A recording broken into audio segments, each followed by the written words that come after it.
Growing up, I always felt like an afterthought. Not unwanted, not unloved, just secondary. Like my brothers and I were background characters in our own family, while someone else got to be the star. Her name was Grace. She was my cousin, or at least, that's what I thought. I'm Emily, the youngest of three. My older brothers, Luke and Noah, are twins, and they've always had my back. We were close, the three of us, bound together in ways we didn't fully understand back then. Maybe because, deep down, we knew we had to be. Because our dad, James, was never fully ours. Oh, he lived with us, provided for us, played the role of a father well enough that no one from the outside would question it. But the truth was, his attention was always divided, always somewhere else. And that somewhere else was Grace. Grace was the only child of my Uncle Thomas and Aunt Karen. And of course, they adored her. That was normal. But what wasn't normal, what never felt normal, was how much our dad adored her. At first, it was little things. Extra gifts on Christmas, casual favoritism disguised as kindness. When we were kids, if Grace wanted something, she got it. If she was upset, Dad dropped everything to make it better. If she needed attention, he gave it freely, without hesitation. Meanwhile, my brothers and I, we learned to be self-sufficient. It wasn't like he ignored us, exactly. But there was a difference. A subtle but undeniable imbalance. And maybe I wouldn't have noticed it so much. Maybe I could have convinced myself I was imagining it. If he hadn't spent my entire childhood forcing me to be attached to Grace at the hip. Think of her as your little sister, he used to say. I hated that. Because I had siblings. And I loved spending time with Luke and Noah. With them, I felt safe. I felt important. With Grace, I felt trapped. Dad insisted on driving us to school together every morning. I had to wake up early just so we could pick her up on the way, even though she could have taken the bus like everyone else. When I asked him why, he brushed me off. Stop being difficult, Emily. It's good for you to have each other. At school, if I didn't sit with Grace at lunch, she'd run to my dad and complain. And every single time, he'd pull me aside and say, "You need to be nicer to your sister." I wasn't her sister, but he never cared to listen. Grace, for her part, played the role of the quiet, lonely girl who needed protecting. She didn't have many friends, mostly because she was possessive and had no idea how to share. She threw tantrums if things didn't go her way, pouted when she wasn't the center of attention. But the worst part? She had a habit of flirting with boys I liked. Not because she actually liked them, but because she liked winning. I remember one time, back in high school, I had a crush on this guy, Ethan. He and I had been talking a lot after class, and I really thought we had something. Then one day, Grace saw us together. And, like always, she inserted herself right into the middle of it. "Hey, Emily's sister here," she chirped, throwing an arm around me like we were best friends. Ethan looked confused.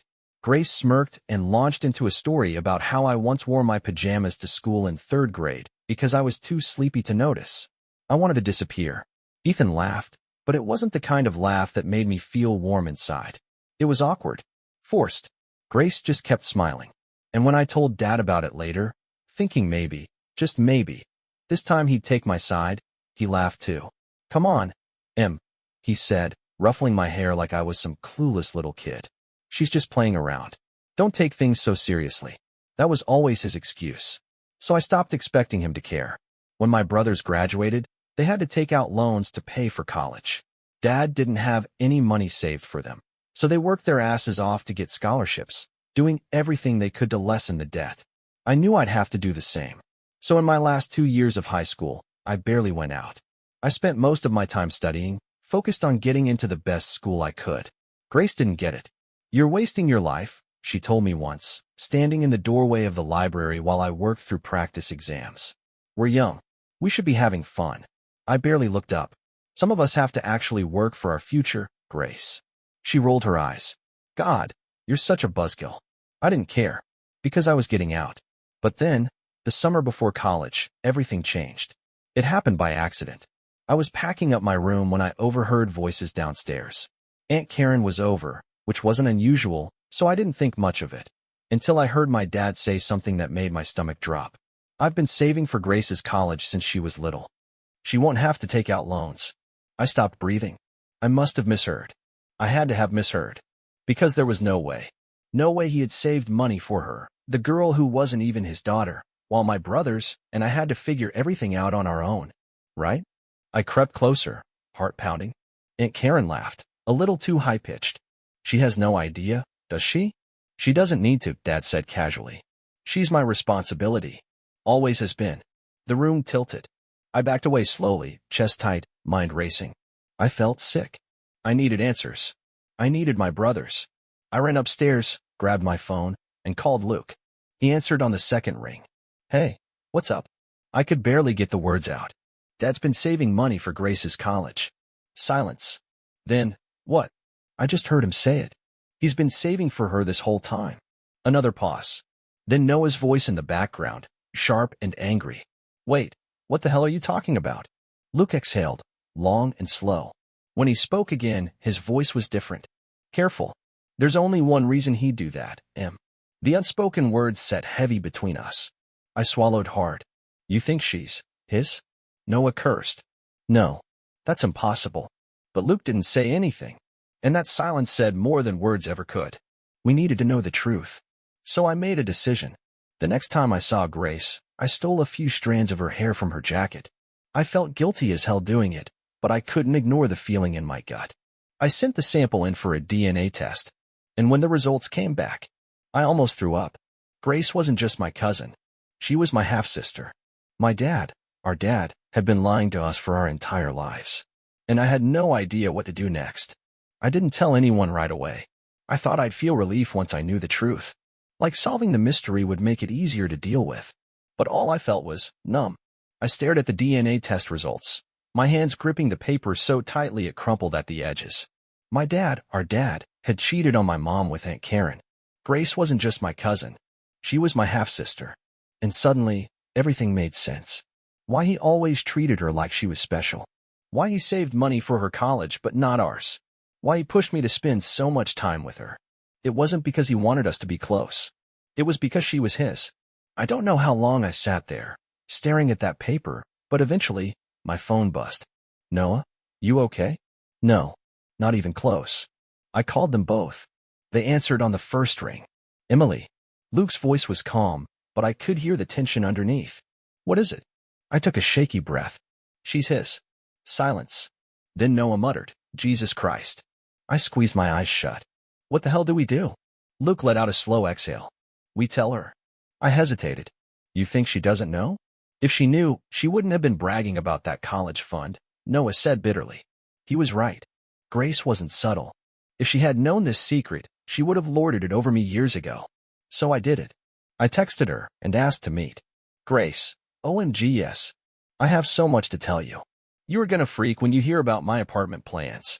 I wanted to throw my phone across the room. Instead, I grabbed the DNA test, shoved it into an envelope, and left. The coffee shop was busy when I arrived. Grace was already there, sipping on some fancy iced latte, scrolling through her phone like she didn't have a single worry in the world. She grinned when she saw me. Finally. So, okay, listen. My mom told me about this college fund she set up for me forever ago, and I slapped the envelope on the table. Open it. Her smile faltered. What? Open it. For a second, she just stared at me, like she wasn't sure if I was joking. Then, with a nervous laugh, she picked up the envelope and tore it open. I watched her eyes scan the paper. Watched as her smile disappeared. Watched as her entire world tilted sideways. Her hands started shaking. What is this? I swallowed. A DNA test. Grace let out a weak, confused laugh. Okay. And why do I need to see her breath caught? She looked up at me.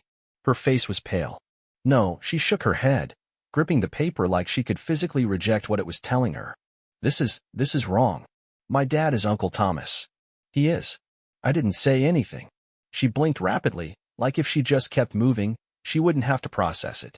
I mean, yeah, okay, your dad was always nice to me, but that doesn't mean it. Grace. My voice was quiet, but firm. You are his daughter.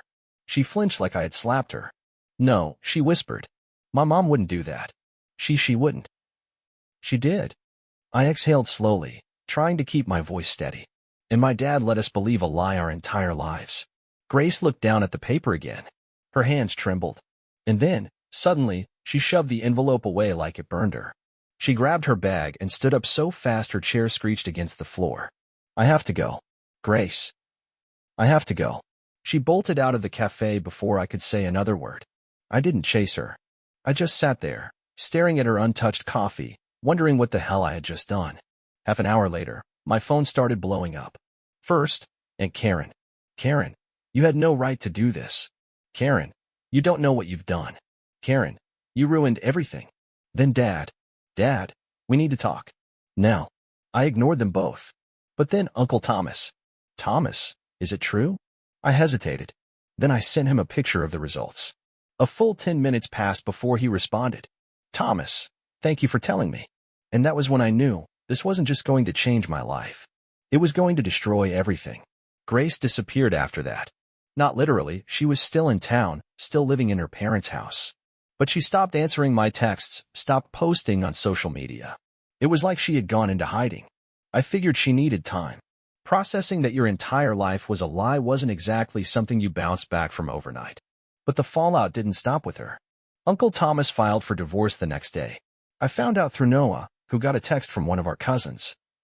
Cousin, dude, your uncle kicked Karen out. Whole street heard them screaming last night.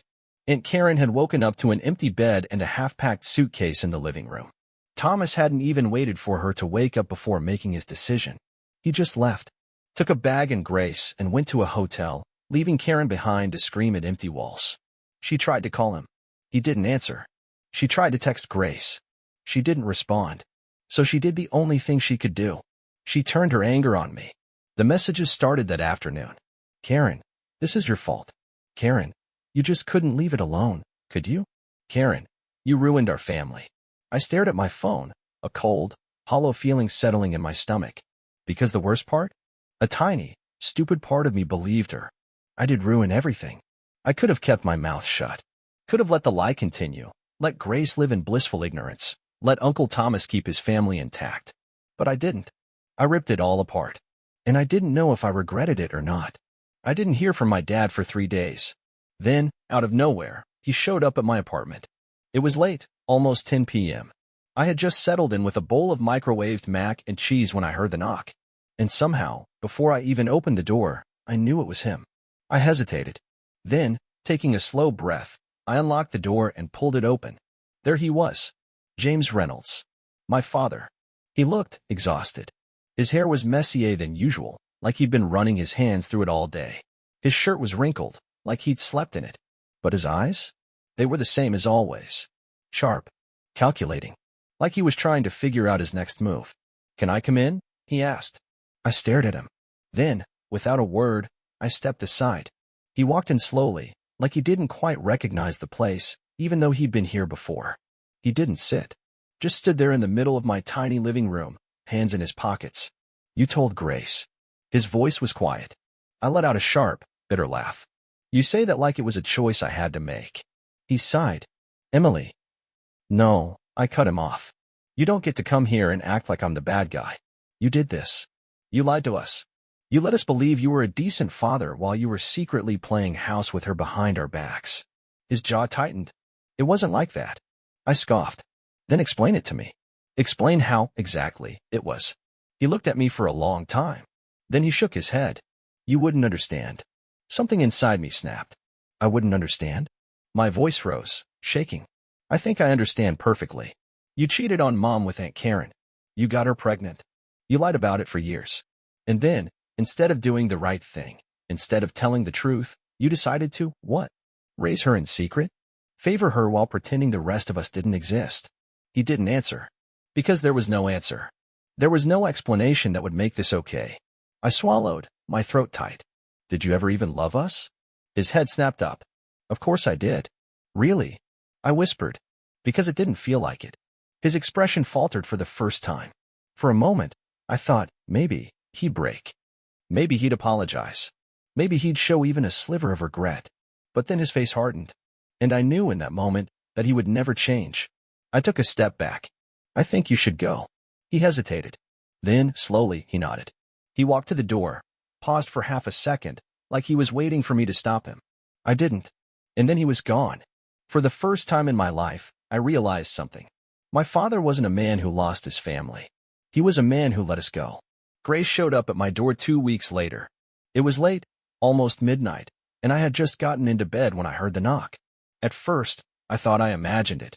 But then it came again, a little more insistent this time. I dragged myself up, groggy and annoyed, but the second I opened the door, sleep was the last thing on my mind. Grace stood there, looking like a complete wreck. Her hair was a mess, her face pale, eyes red-rimmed like she hadn't stopped crying since the last time I saw her.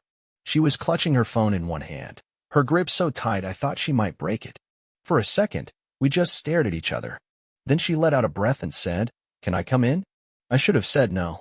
Should have told her I wasn't in the mood for whatever this was. But instead, I stepped aside. She walked in slowly, like she wasn't sure if she belonged there. She hovered in the middle of my tiny living room, arms wrapped around herself, like she was trying to hold herself together. "My dad won't talk to me," she said finally, her voice barely above a whisper. I swallowed. "Uncle Thomas?" She nodded. "He barely looks at me. And when he does, it's like I'm not even his daughter anymore." Her voice cracked. Like I don't exist to him. I didn't know what to say to that. Because, honestly, I got it. Uncle Thomas had been raising another man's child without knowing it. And now that he did know, how the hell was he supposed to feel? Grace let out a shaky laugh. "And my mom, God, my mom won't shut up about how this is all your fault. How you ruined everything." She wiped at her face, sniffling. "She wants me to hate you." I crossed my arms. "So do you?" Grace blinked. "What?" I met her gaze. "Do you hate me?" My voice was sharper than I intended, but I didn't care. "Because if you do, just say it. Say it to my face." She shook her head quickly. "No, I don't." She looked away. I don't know who I am anymore." Something in my chest twisted. For so long, I had resented her. I had hated the way she always had everything handed to her. But standing in front of me now, she didn't look like someone who had won anything. She looked lost. I sighed, running a hand through my hair. "Yeah, well, join the club." Grace let out a weak, broken laugh. For the first time, I didn't see her as my spoiled cousin, or even as my half-sister. She was just a girl whose entire life had been a lie. Just like me. We sat in silence for a while. And for the first time in months, it didn't feel like we were on opposite sides. Eventually, she pulled out her phone and stared at it, her thumb hovering over the screen. I should call him. I didn't have to ask who she meant. I hesitated before answering. "You think he'll pick up?" She swallowed. "I don't know." She didn't call him that night. But she did something that surprised me. She deleted his number. Months passed. At first, everything felt like a wreckage site. Our family blown to pieces, everyone trying to figure out what was salvageable and what wasn't. Uncle Thomas finalized the divorce. He sold the house, packed his things, and moved to a different city. He didn't take Grace with him. Not because he hated her, but because he didn't know how to be her father anymore. Grace didn't fight it. She stayed behind with Aunt Karen, but from what I heard, things weren't great. The relationship between them was strained, cold, distant. Karen blamed me for everything, but Grace... I don't know. I think she was starting to see her mother for who she really was. And Dad? I never heard from him again. Not a text. Not a call. Nothing. For a while, I thought maybe he just needed time. That he'd show up eventually, try to fix things, try to be a father for once in his life. But days passed. Then weeks. Then months. And he never came. At first, it stung. Then it just didn't. One night, Noah, Luke, and I sat in our tiny apartment, eating pizza on the floor because we still hadn't bought a dining table. Noah took a sip of beer and leaned back against the couch. "Do you ever wonder if he even regrets it?" Luke, ever the rational one, shrugged. "Does it matter?" I didn't answer right away. I just picked at the crust of my pizza, my appetite suddenly gone. "I don't know," I admitted. "Maybe. Maybe not." Noah scoffed. "But he's sitting somewhere, telling himself we're the bad guys. That we abandoned him." I swallowed hard. Because I knew he was right. That's exactly the kind of person Dad was. He would never admit he was wrong, never try to fix what he broke. He would just move on, pretend none of this ever happened. And for the first time, I realized I didn't want an apology from him. I just wanted to forget him. Grace texted me sometimes. We weren't close, but we weren't enemies anymore either. She told me she was thinking about legally changing her last name, that she didn't want to carry his name anymore. I told her I understood. Because even though we shared the same father, she wasn't his daughter. And neither was I. Not anymore.